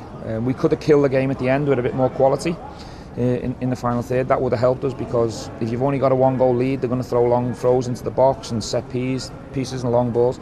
The pitch today was awful. They've grew the grass, it was dry. I've just noticed that the sprinklers do work, but it was the driest pitch we've played on this season. So credit to the boys, they've found a way today. Stephen Gerrard's take on the match. Alex, he's not happy with the length of the grass, the moisture of the surface. That's what all these teams will do to try and get a little advantage, is it not? Yeah, absolutely. I often say it in the show, Gordon. We did it at Blackpool. It was about 6 inches long, so the opposition couldn't run through. Listen, you do whatever you've got to do. I think he's pretty honest in his assessment again. They fight, they hustled. They're still to find their best form, Gordon. They're looking for better quality in the final third. Now, we've been listening to this for the last few weeks. I think he's frustrated with what he's seen middle to front. I don't think it's quite clicking. And if it did do, then they would be more comfortable within games. Now, this is a big 3 points. I said that at the end of the show there, and this will take a long way to get to where they want to get to, Gordon, in terms of digging out results, because you have to come to these places, you have to do that. But I still sense a frustration middle to front for them. AJ tweeted Alex and said Rangers were below par. Winning ugly is essential at times. Today was one of them, and Lundstrom was his man of the match. Would you go along with that? Yeah, I thought Lundstrom done okay. He's sitting in the middle of the park, he's controlling things. I'd like to see him move the ball a lot quicker. He takes 1 or 2 touches more from me, but in the main, Gordon, he's settling down nicely. I thought Leone did well. I thought midweek he did well, okay as well. And today I thought he was comfortable in there. And as I said earlier on, Gordon, when you have these guys at the top end of the pitch, the match winners, they don't seem to be quite clicking. And you need the performances for McLaughlin, and you look at either side of him. I thought Kamara was relatively quiet, I thought Aribo was quiet, and Lundstrom did what he's there to do, dictate the play and keep things ticking over. We'll send you on your way. Safe trip home. Yeah, cheers guys. See you soon. That was Alex Ray watching Dundee against Rangers today. Let's bring in Reese, who's a Rangers fan. What did you make of it today, Reese? How you doing, guys? Good. I thought Dundee were unlucky today. I'm a Rangers fan, absolutely delighted to get the 3 points. Of course, that comes first and foremost. I'm very much the same as Stephen Gerrard. I don't think Dundee deserve to be where they are in the league. I think Rangers actually played themselves into a lot of danger today. There's a lot of too many touches in our half. A lot of unnecessary passes, trying to play balls through the middle that just weren't on. I think it's a team thing though. I see a lot of folk coming on here talking about Connor Golson and maybe playing his ticket or whatever, but I think it's very much a team thing, and like you said earlier, if we take that second goal, then we kill that game off the day. Rangers don't seem to be able to just take that second goal and kill a game off the day. I thought Bobby Madden, apart from whatever the Dundee manager isn't happy with him for, I thought he actually had a really good game. I thought he kept the ball in play a lot. He let a lot of things go. I think the referee had a solid game today. There we go. We don't often get praise for match officials, so don't mind hearing that. Apart from Gordon DL, of course. Reese, you'll be the final caller, I think, tonight, looking at the clock. So it's played out in quite a predictable fashion. Some Rangers fans say it doesn't really matter about the performances because we're top of the league and will only get better. Alex Ray's concern is that you can't guarantee you'll get better, and you need to make sure that happens soon. What's your own take? Well, it actually surprises me, a lot of Rangers fans saying that, because I highly doubt that'll be Stephen Gerrard's fault going into the next game or when he goes onto the training pitch on Monday morning. I can absolutely guarantee they'll be trying to perfect and tweak absolutely everything. There is something just not right, but as I said, I think they played themselves into a lot of danger today, and Dundee took from that, they grew from that, I feel. you could see it the past couple of weeks. We're starting to, I think the best passage I played today came to the Aribo goal, and after that it just went back to being flat again. It's all about getting that second goal and killing teams off. But as for the 3 points is all that matters. At the end of the day, it's great getting the 3 points, but you want to kick on for that now. And as I say, I highly doubt that Steven Gerrard will have that kind of mentality going into the training park on Monday morning. What do you make of the goalkeeping position, Reece? Because as I mentioned about 10 minutes ago, Rangers have now had a serious tune out of all 3 goalkeepers this season. We obviously had the McCrory situation where he had to come in against Celtic and did it ever so well. McGregor, I think in most people's mind, is the number one, but McLaughlin's playing a lot of games and saves a crucial penalty today. He is, and he's keeping clean sheets as well. I think between the 3 goalkeepers they're very, very strong. I think Alec Ray mentioned earlier on the show, at some point you are going to have to go and stick and just tell us who this number one is. But as long as we're winning games, I don't mind. John McLaughlin's keeping clean sheets. I think he cost us another penalty earlier on in the season. I can't actually remember what game it was. I'm pretty sure he's quite quick to come off his line, but he's not quite quick to get the ball. That's the only thing I could criticise him for. Alan McGregor's obviously took a couple of knocks as well. It's just circumstantial, but at some point I think McGregor will be the number one, and John McLaughlin will probably be there for next season. I think it's all about keeping him fresh as well. Yeah, I mean, you can't argue with the contribution today, saving the penalty. It was interesting to hear from Steven Gerrard. It was brief. He was obviously asked, James McPake thinks it's a red card, what do you think? And Steven Gerrard said something like, the rule is if there's cover there, it's not a red. I'm not sure. I need to speak to Bobby Madden, but I don't actually think that's the issue. I'm not sure it matters whether there's cover or not. But the question, as James McPake says, is probably, did John McLaughlin make a genuine attempt to play the ball? I think that's the debate. I believe he did. And James McPake's argument was he thought that Paul McMullen was by him by the time the tackle went, and I thought John McLaughlin went to ground, Paul McMullen seen him come in and knocked the ball by him and then went down. So it was a genuine attempt for the ball. But look, in terms of Rangers, I think if you compare them to last season, they're certainly not as tight at the back as they were last season, and they're not as fluid going forward. They will give you chances and they aren't killing teams off, but the one thing it does remain is they've got that winning mentality that a few of the callers have mentioned, Steven Gerrard mentions, and that can see you through a season. 1-0 victories, if you look at any team that wins a championship, they'll have a bank of 1-0 victories, so they are important. And when you're not playing well, it's just important to get the job done. So Reece is saying there, when Steven Gerrard goes on to the training pitch on Monday morning, yes, he will want to work in things, but he'll go on a lot happier knowing that his team can grind out results and still get 3 points. I fully believe no matter what team you support, you enjoy hearing from David Martindale. Would you all agree? Yes. It was a 3-0 defeat for Livingston. What's on the menu, David? At Tynekit. Let's find out. It was a tough one. I'm not going to sit here and tell lies. It was a tough one. I think you could see the last 2 games have caught up on us. Not using that as an excuse, to be honest, but I think it played a big part in how we approached the game. We were very passive today and we were quite lethargic and gave up possession too easy. But I don't think that comes down to attitude. I think that comes down to lethargy. I think the boys we were quite passive out of possession, which isn't a Livingston performance. We didn't get a chance to put pressure on the ball in the mid third, which gave Hearts too much time on the ball, and they just kept moving us, and before you know it, you're running about, you're chasing, you're marking shadows, you're marking half spaces. So we were very passive off the ball, but I think that comes from the previous 2 fixtures, if I'm honest. The squad's definitely big enough. He's definitely big enough, but he's just been really, really restricted by injury.